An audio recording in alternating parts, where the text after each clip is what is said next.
Okay, I got the question if somebody could create a membership in Kartra and have the member cancel their subscription themselves. And the answer is yes. So I wanted to tell you about the self-billing portal, which is really exciting because members can cancel their own subscriptions. You don't have to be involved. They can update their credit card information and a lot of other things. So you can add a link to your website or your sales page or in an email sequence where people can actually cancel their membership. So if you go to products in Kartra and then go over here to the tab self-billing, you will see this little portal here, and you can allow invoice download. So this is where they can actually download their receipt. They can update their credit card automatically. So that's nice so that you don't have to be involved with customer service.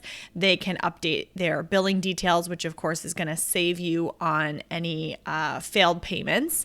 You can allow refund transactions. So this is allowed if the transaction is within your allocated refund window. So let's say you have a 7-day refund period for your digital product or whatever, your course, your membership.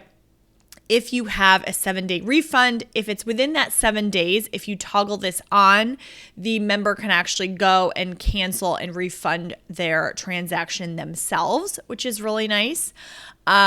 If it is outside of that window, this option won't be available for them. They're not able to cancel. So it definitely protects you from refunds that are outside the window. And I just have this toggled on because I have a lot of digital products, so I do not have a refund policy, but you can play around with that. And then you can toggle this on if you want people to be able to cancel their subscription on their own. So that's amazing, and that's what you'll actually do, and that's what that member asked me about. And then you can actually edit the URL here, and you can put it with your custom domain, and then I just have self-billing, and that way you can remember that link if you ever need it, in a customer service email, or if you want to put it on your website, or like where I mentioned, you can put it wherever you need to, in your Instagram bio, whatever, so that people can cancel their membership on their own. You could maybe put it at the bottom of your website in a little form or something, whatever you want to do. So that is the self-billing portal, super easy. And I definitely encourage you to go here and check out what settings you have and make sure they're the settings that you want.